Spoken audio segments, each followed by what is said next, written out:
Parliamentarians describes late Honorable Fakeba Koli as supportive.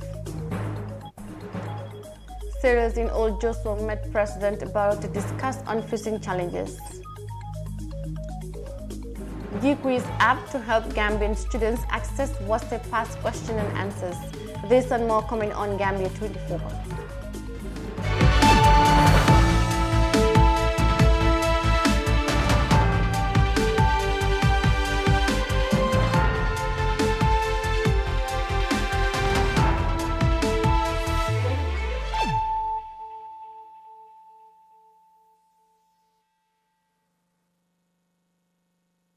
Hello and good evening. You're watching Gambia 24 News Bulletin with me, Mariama Cham. Thanks for joining us, and now the news in detail.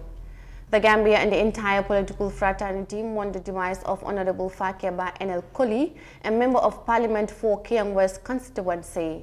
Parliamentarians and staff of the National Assembly Board described the late Honorable as honest, jovial, respectful and supportive to everyone around him. Details of that in this report.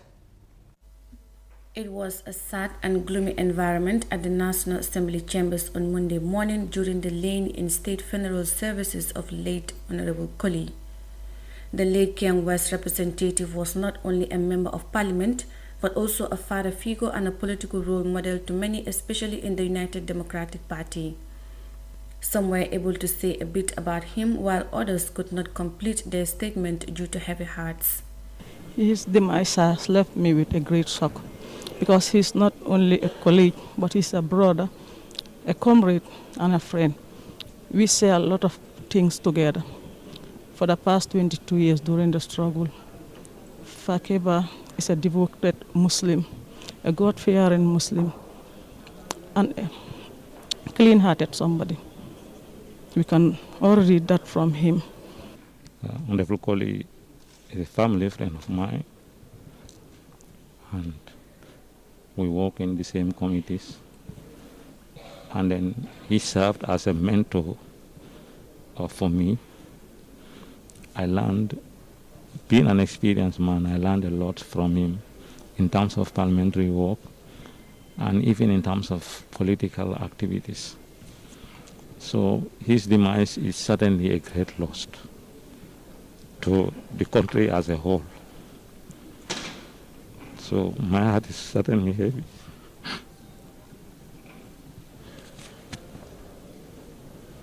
Despite coming from different political parties, but we nurtured the respect of, a brother-in-law or an uncle-in-law. And not only that, he's one of those, for the time I spent with him, who have always been focused on what he believes is the interest of the nation.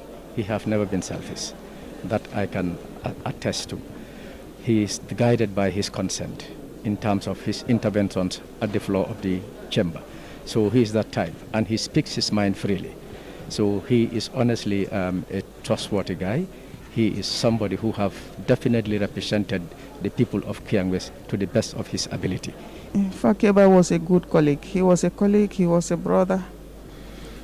He was part of the family. So Fakeba was so kind, he was so calm. He showed that he was an elderly amongst us. Even if he sees you doing something wrong, he will call you in camera and talk to you. Please, next time you do it this way, next time you do it that way. He was not only praised by his comrades, but also security officers in the chambers. Mahmoud Saidi, a security officer, says the late Honorable was an easygoing man who mingled with everybody irrespective of their status. Way the staffs here at the National Assembly, there's not a single person who will say anything negative about Fakeba Koli. Fakeba is a set man anyway. We respect him and knows that definitely he deserves whatever he acquired in his life as a politician and as a family man. The guy would come here, would not show that he's a parliamentarian. He will mingle up with us, give us whatever he has in hand with his staff and any other person. The three keywords used by his colleagues are resourceful, respectful and also supportive. I mean, as we have heard from parliamentarians, he was a very respectful person. He was also a very resourceful person to his community, that is education community, and he was also a very peaceful person.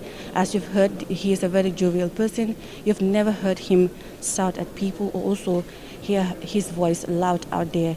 These are not my words, but the words of his colleagues who have been working with him for years. Now, the Gambia, known for its navigable and friendly waters, has over the years relied heavily on sea fishing and related activities for survival. Fish is one of the most valuable products that is consumed by almost every household in the Gambia. However, this sector continues to lack modern methods for sustainability. As a result, the Serer tribe, who has been operating in this sector for decades, paid a visit to the head of state for a solution. Amanda has the rest of that in this report.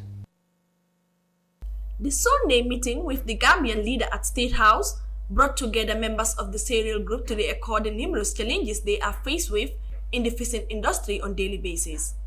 The group accordingly frowned over the persistent lack of electricity and fragile transportation system at Ndangan fishing landing site in Old Josuang.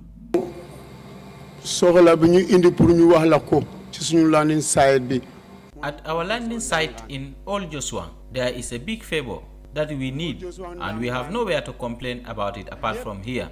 The place we are working at called Ndangam, we have a road that drivers cannot use. Drivers cannot use the road to get to Ndangam to collect our fish and take them to the market. Sometimes we will even throw the fish.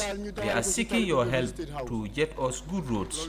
Secondly, we don't have light at the landing site. If we catch plenty fish, we end up throwing some because we wouldn't have a cold storage to keep them. We also want you to help us with an ice plant. Although the cereal tribe are less than 2% of the population of the Gambia, this numeric figure does not shadow their existence due to their traditional engagement in fishing and boat building. Fishing in Gambia's sea and river is good all year round due to the friendly nature of the water. Products of the sea provide income for traders and contribute greatly in household nutrition, especially for low-income earners. In response to these unprecedented challenges, President Adama Barrow reiterates his government's commitment in enhancing effective operation in the sector. This, according to him, is worth personally footing the bill to uplift the standard of fishing in Dangan fishing site. du am dara lu nga xamne dina len ko jox tay pour lu ngeen xamne so len démé di ngeen wax séréer li président moma jox li. I told Suku that you won't come here with the cereal without me giving them something to take home. I raised the issue of your bond store to him, and I told him from this meeting, let him send a carpenter there, let him assess all what is needed for the renovation, and I will finance it. It won't be the government's money.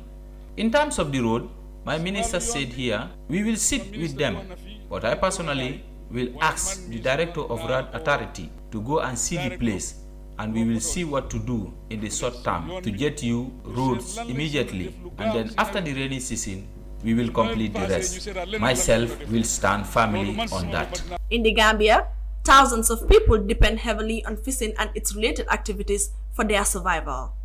Ndangan, meaning fishing place in the cereal tribe, was first settled in 1967 by a group of Senegalese refugees. Amindao for iAfrica News. Now, the coronavirus pandemic is continuing its spread in the Gambia with a total of 122 new COVID-19 cases, bringing the total number to 9,195 since the advent of the virus in the country in March of last year. The recent surge in COVID-19 infections in the Gambia came at a time when almost all the restrictions have been relaxed, resulting to the disregarding of the COVID-19 preventive measures. Lacey has the rest of that. The third wave of the coronavirus pandemic has seen cases rising faster in many African countries. Despite the ongoing nationwide vaccination in the Gambia, cases continue to surge in the West African nation. The country has also recorded 8 new COVID-19 related deaths, bringing the total number of deaths ever confirmed in the country to 271. A total of 8,301 individuals have also recovered from the deadly virus in the Gambia. According to the World Health Organization, The third wave is driven by a mix of ineffective use of public health preventive measures, vaccine inequity, and the spread of the new Delta variant.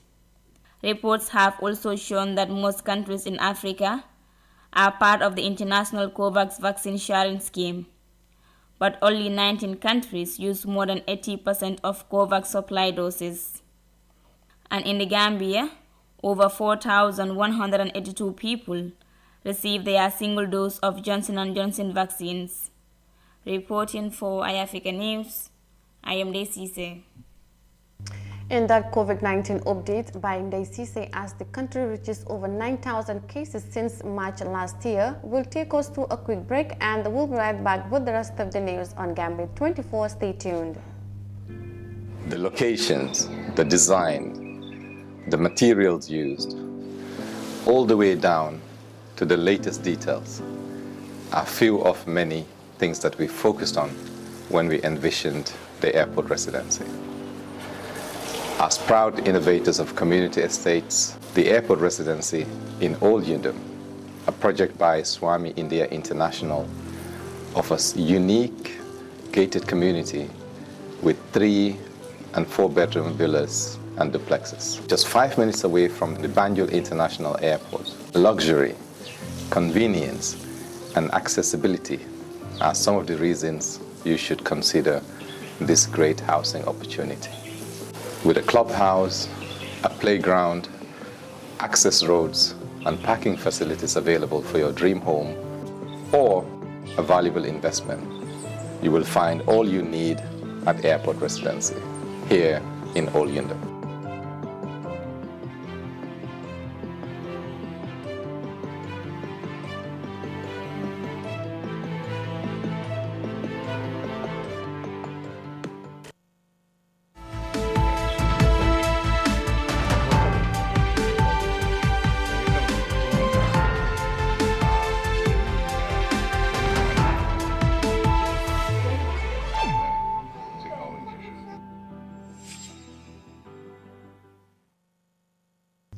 Welcome back, and this is still Gambia 24 News. In the face of the global health crisis, GISCO, a software development and digital marketing company in the Gambia, introduced a G-Quiz app to help prepare school-going children to have access to practice past question and answers ahead of their West African Senior School Certificate Examination (WASE). This came at a time when the COVID-19 pandemic interrupted teaching and learning across the globe. Amanda tells us more. The educational systems faced disruptions around the world since the advent of the coronavirus pandemic last year. According to the World Bank, as of March 2020, more than 160 countries mandated some form of school closures impacting at least 1.5 billion children and youth. And as of September of last year, schools in over 100 countries remain closed or have closed after reopening, but over 70 countries have returned students and teachers into classrooms.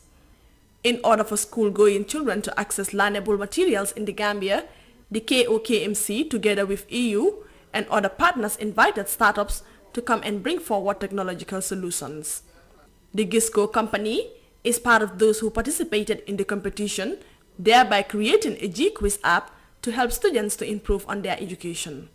Speaking to iAfrica TV, the co-founder of GISCO, Baba Jete, says initially the app was meant for only kids, but was later transformed into a learning tool for students in the high school.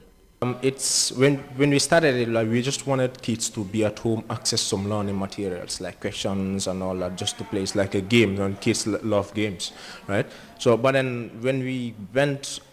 after we've done it, you know, and the reaction, the way the reaction was like, something clicked. Like you said, why don't we turn it into a test prep? Like instead of just random questions, it can be playing with WAS questions or JAM questions, or, you know, these standard examination questions.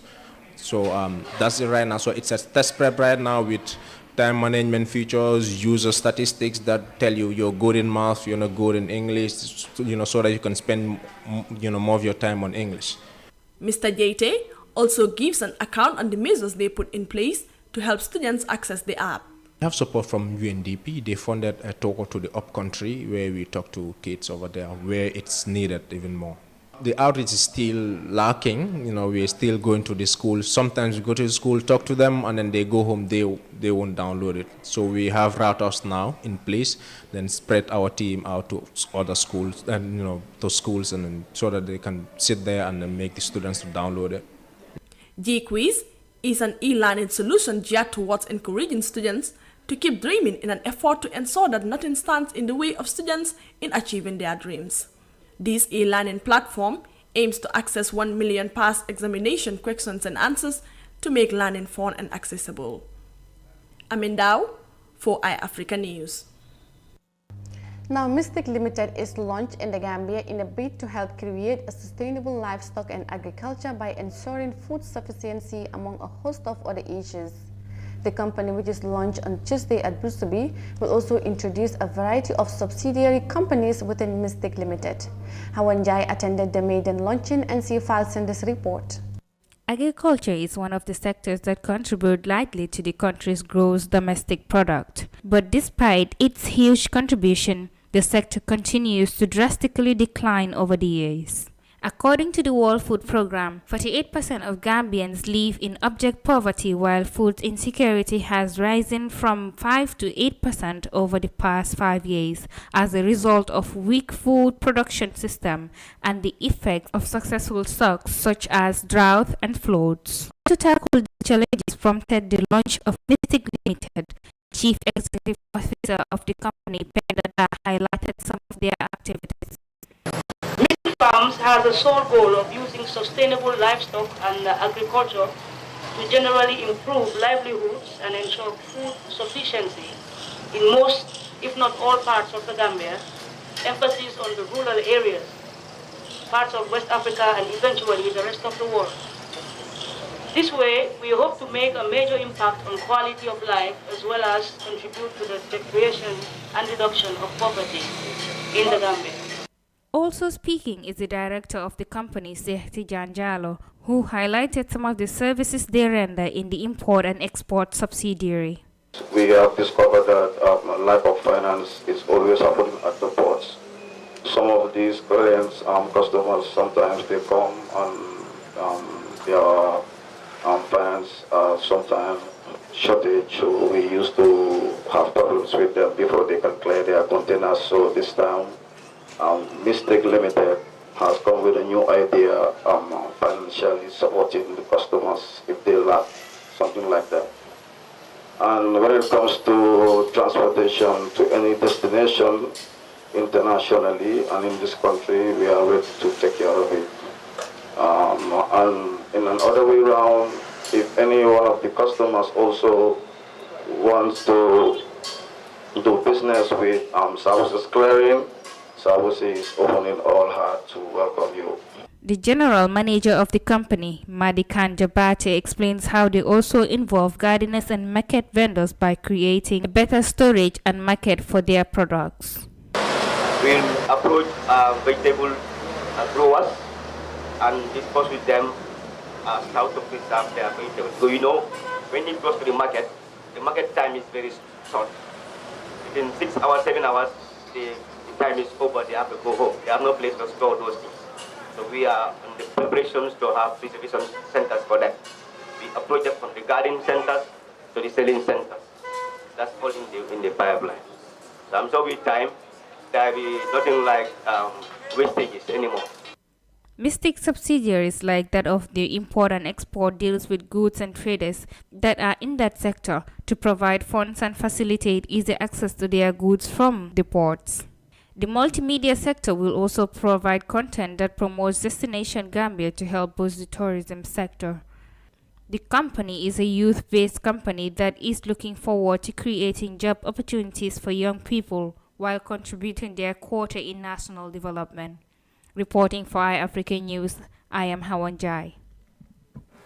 That made the launching of Mystic Limited, a company aimed to create a sustainable livestock and agriculture, brings us to the end of Gambia 24 News. I am your presenter, Mariama Cham. Thanks for watching and do have a pleasant night.